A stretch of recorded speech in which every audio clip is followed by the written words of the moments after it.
match with what really our community really want and what they're expecting from us, and not being disconnected. Okay, thank you. Andrew is itching to say something. Andrew from Liquid Telecom. I've just got a question based on something that you've just said that kind of highlights an issue. You mentioned that, for example, one of them requires company stamps. How do they deal with the fact that there are many countries in Africa that don't even require stamps, so companies simply don't have them? I mean, it just highlights an issue of a potential requirement that may not be valid in the rest of Africa. And we've actually had this problem in another of the AF Star Alliance members on proxies in Afrinic, that were originally there was a requirement to have stamps, and we found that the stamps couldn't be used because there were many countries that didn't even acknowledge stamps, and as such people don't have them. So how do you deal with that situation? Thank you. We are standing between our tea break. So do we take 5 minutes more before we go on tea break, please? Okay. You answer then. Okay. Andrew, between French-speaking country and English-speaking country, there is a huge difference of treatment.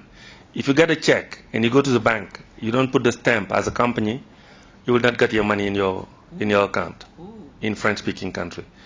So it's the same thing. So French-speaking country give a lot of importance to the stamp, and when even people want to create their domain name, the first time they want to register their domain name, if they register the company in the morning, they have to go and get their stamp the next hour before they can do anything else. Creating your account, doing whatever you want to ask, they're going to ask you to stamp. If they don't stamp, signature and stamp are mandatory in French-speaking environment. So it's a little bit different from the English environment where people just sign and it's enough, but not in French-speaking environment. So the same rules apply from the banks to the CC in French-speaking countries. If you don't put the stamp, sometimes people don't think that the paper is an authentic one. It's true. So this is how it works. Like in Namibia, imagine they say that it is written in the constitution that if you sign a contract, it has to be with black ink. If it is not in black ink, it's not accepted. It is written in the constitution. How are you going to deal with it? Never bring a blue ink in it, because the contract will not be valid. Okay. All right. I think even at that, I think if you're automating your domain name registration, it might also be a challenge, and it will delay the process. It will discourage registrants. It will also impact on the services of the registrars. So I don't know. I think it's something that you may have to talk with your government, that this is different from the normal registering of company or doing business. So I don't know. Maybe those are things you may look at when you are reviewing your policies. Thank you. Awareness, yes. I think that you mentioned this. Awareness is important. As I mentioned in the presentation, I think the marketing strategy needs to include awareness building. So what is the policy for us on first come, first serve? It's just that. The first person who applies for the domain name gets it. And we do very few checks. We rely on the dispute resolution policy, that if you register the domain name and it is infringing on another person, they go into a dispute.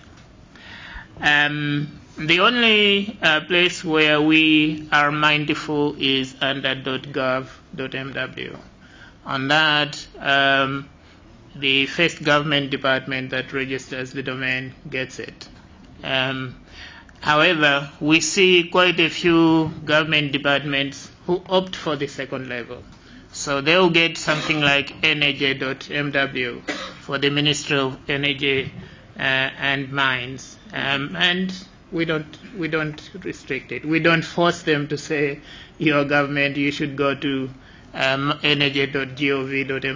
We don't. If it's their choice. Sustainability, the Malawi CCTLD is fully sustainable. We pay for all our liabilities, salaries, connectivity, whatever it is. No one actually gives us money to run this TLD. Finally, on there's a mouse. Finally, on second level market, if you look at our website, there is a very active area for deleted domains. It's a thriving business. When a domain gets deleted on our registry, we put it in the deleted domains section, and we see a lot of traffic in that section. We have a session payment systems. I will highlight some of the issues that we face with this because of the slow payment system in Malawi. So this limits how much we can do on the secondary domain market. Thanks. Thank you very much. Do you still have something to say? You have rounded up? Okay. We all appreciate that that marketing and promoting a domain space is multifaceted. It's, there's just too many moving parts. But one thing's for sure, and that is nothing sells a domain space like seeing influential domains in action. You need to target those low-hanging fruit, those influential names, get them converted to your namespace, and that's going to sell it for you. And then just lastly, I'd like to thank the hosts for organising the event. I'm leaving today, so I need to thank everybody, and especially to Barak for all the good organisation. Thanks, Barak. Thank you.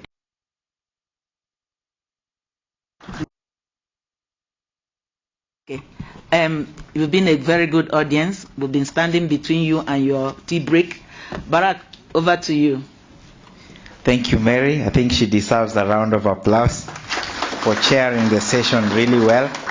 We are behind time, so I'll request you to move over to the tea break area for a quick cup of tea.